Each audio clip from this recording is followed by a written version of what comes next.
state of the nation. Tingnan ang mukha niya. Nakahubad at halos wala ng buhay ang nakahandusay na lalaking ito. May saksak sa tagiliran at nakatali pa ang mga kamay. Ang lalaki kinuyog ng taong bayan sa barangay 718 sa Manila matapos mapagkamalan daw na magnanakaw.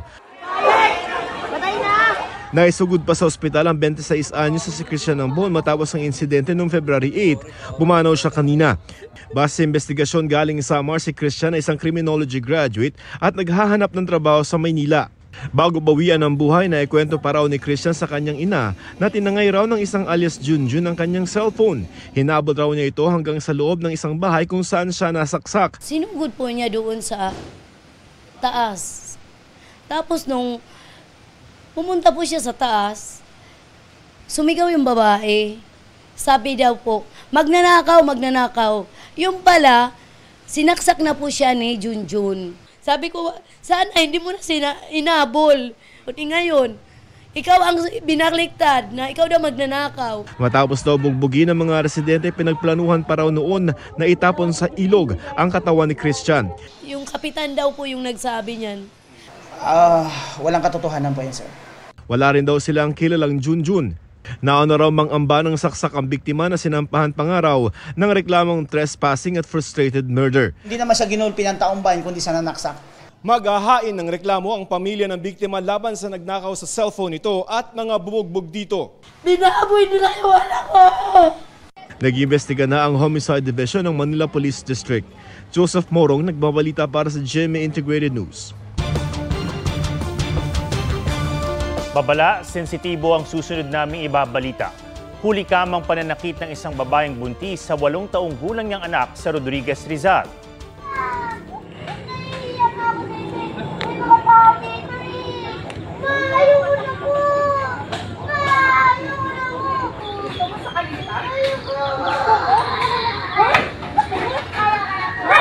Sa kabila ng pagmamakaawa ng bata, tuloy sa paghampas at pagsuntok ang kanyang ina.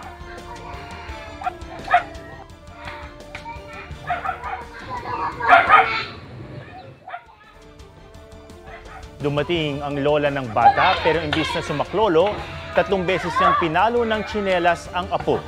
Inireport ng kapitbahay sa barangay ang pananakit.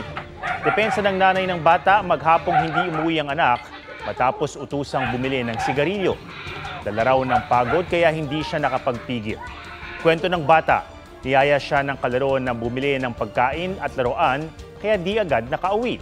Ipinatawag ng pulisya ang nanay at lola para magpaliwanag. Pinakawalan din sila kalaunan.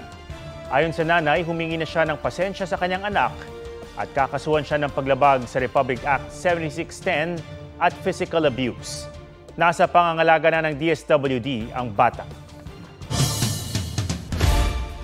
Nasabat ng Bureau of Customs sa Port of Clark ang isang shipment ng pampalasa ng pagkain na may lamang high-grade marijuana. Idineklara ang kargamento bilang food, spices, condiments at groceries. Pero may laman din itong halos 30 package ng mga powdery substance at 4 na package ng pinatuyong dahon ng marijuana. Nagkakahalaga ng 1.3 million pesos ang nasa 1 kilong kontrabando na galing sa Bangkok, Thailand. Kinumpiska ito sa bisa ng Warrant of Seizure and Detention dahil sa paglabag sa Customs Modernization and Tariff Act.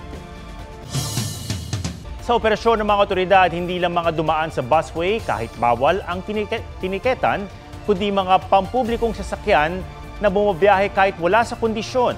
May report si Von Aquino.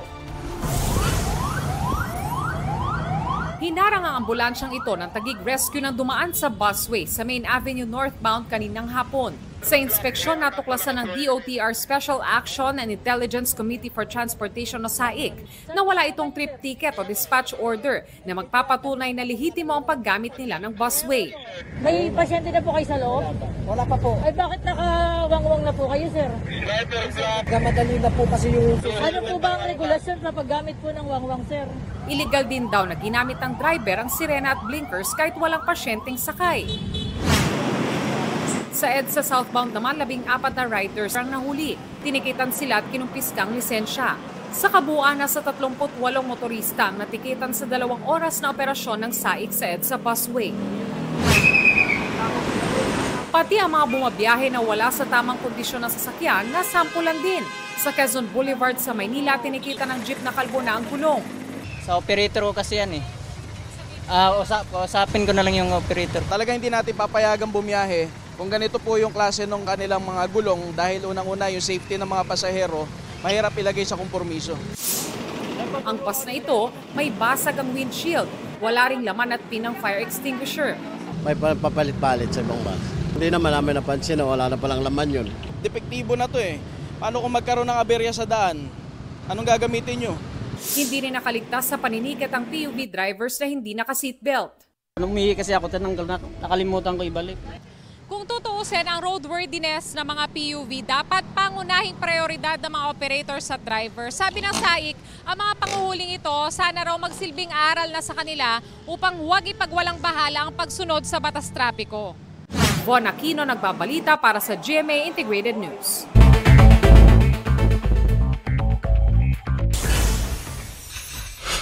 Tatay, binaril ang 9 na taong gulang na bata na kabilang sa mga nakaaway ng kanyang anak. Base sa investigasyon, nagsama pa ang suspect ng 2 kaibigan para rumesbak. Kinompronta yung 2 bata, bumunot ng baril yung magulang. Tapos tinutukan yung pangunahing witness natin, tinutukan sa ulo. Tapos yumuko lang yung bata. Pumutok yung baril, ang tinamaan yung victim natin ngayon, tinamaan sa dibdib. Nasa ospital ang biktima. Arestado ang tatay na sinampahan ng reklamong frustrated murder. Nadala daw siya sa galit nang umuwing umiiyak ang anak. Pinaghahanap ang 2 niyang kasama. 44 na luxury cars kinumpiska ng Bureau of Customs sa bodega sa Taguig City. Nagkakahalaga ng 900 million pesos ang mga sasakyan na ang ilan ay pagmamay-ari umano ng mga Pogo Boss. Binigyan ng 15 araw ang mga may-ari ng bodega para magsumite ng dokumentong magpapatunay na nagbayad sila ng tamang buwis. Outpatient emergency cases sa lahat ng accredited hospitals sakop na ng PhilHealth. June Veneracion nagbabalita para sa GMA Integrated News. Kung puno ka ng pagmamahal ngayong Love Month, why not share it with trees? Kailangan daw ang mga puno, lalo sa Metro Manila, na wala pang 4% ng land area ang may tanim na puno. Kahit simple ang pag-appreciate sa mga puno, nakatatanggal daw ng stress at may health benefits din. Yan ang Fit Track ni Katrina Son. Yakap dito, yakap doon. Binusog sa yakap ng pagmamahal ang ilang puno sa Cagayan Valley. Bahagi ito ng isinusulong na tree hugging campaign ng DENR. Yayakapin po natin ang mga puno at mayroon na pong pag-aaral na ang pagyakap daw sa mga puno ay isang magbibigay din ng medical benefit sa atin. Ayon sa isang psychiatrist, may hatid na kapayapaan sa isipan ng tree hugging o grounding. When you are in tune with nature, you feel good. No? Sabihin nila na parang may positive energy kasi when you are in nature. Sa Metro Manila, mas kailangan ng puno lalo't kabi-kabila ang mga development. Para sa college student na si Ace, nakakabawas ng stress ang paglalakad o pagbibisikleta sa UP Diliman sa Quezon City. Stress reliever po siya sa akin. Tapos parang nagiging parang therapy ko po siya pag masyado ng madami pong iniisip. Ang grade 10 student na si Christine Delphine, kasama raw ang magulang sa pagpunta sa mga presko at mapunong lugar. Punta po kami sa mga antipolo po, ganon, sa mga mapupuno po na lugar para mag-coffee, ganyan. Nakaka-relax po sa amin, sa family namin. Payo ng psychiatrist, kahit di yumakap ng puno, basta makakita lang ng mga ito, mainam daw na pag-release ng happy hormones na malaking tulong para sa maayos at masiglang pangangatawan. Go somewhere else, have a break, different from the place wherein you are in. And at the same time, balik ka sa probinsya, look. Kasi yun na nakakatulong na babalik ka with happy memories. Katrina Son, nagbabalita para sa GMA Integrated News. Mas maigi na raw ang lagay ni Pope Francis na nagpapagaling sa sakit na double pneumonia. Ayon sa Vatican, stable na ang kondisyon ng Santo Papa, batay sa kanyang blood test results. Katunayan, nakabangon pang araw siya para kumain ng agahan. February 14 ang i-confine sa ospital ang Santo Papa dahil nahirapang huminga. May mga dumarayo sa ospital para magdasal at mag-iwan ng sulat para sa Santo Papa.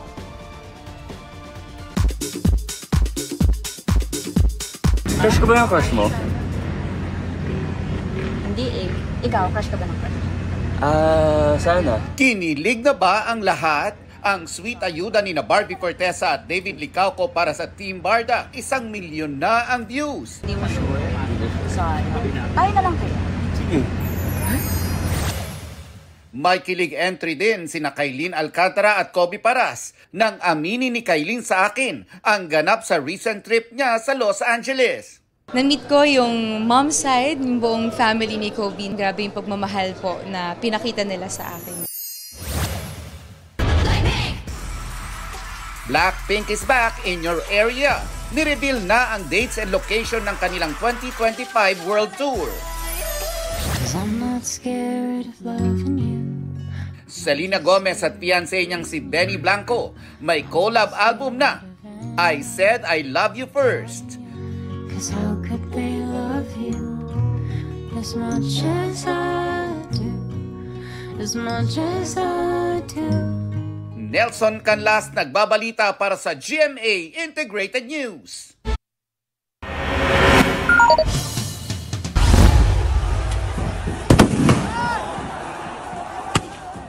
Tinamaan ng mga paputok ang ilang nanonood ng football match sa India. Imbis na lumipad pataas ang firecrackers, dumiretso ang mga ito sa mga tao. Mahigit 30 ang sugatan. Inaalam pa kung bakit pumalya ang mga paputok. Nadiskaril naman ang isang tren matapos mabundol ang ilang elepante sa Sri Lanka. Walang pasaherong nasaktan pero 6 na elepante ang namatay, kabilang ang ilang batang elepante. Ginagamot ang 2 elepanteng nasugatan. Ayon sa mga pulis, bumabiyahe ang tren malapit sa isang wildlife reserve nang masagasaan nito ang tumatawid na herd ng mga elepante. Sa Visayas naman umarangkada ang GMA Masterclass Eleksyon 2025 Dapat Totoo Series. Sa University of San Agustin sa Iloilo City, tinalakay ang tamang paggamit ng social media at kahalagahan ng local news. Sa Santuario de La Salle sa University of St. La Salle, Bacolod, pagiging wais sa pagboto at pagiging mapanuri ang binigyang diin.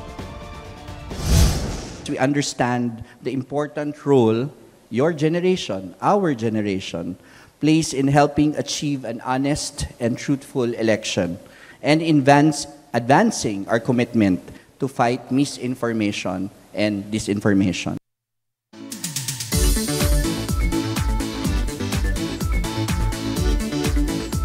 Tila magic na tumatak sa mga turistang bumisita sa Siquijor ang unang beses nilang pagtapak sa isla. Port pa lang kasi, malinaw ng maganda itong pasyalan. Kaya G tayo dyan, kasama si Ian Cruz.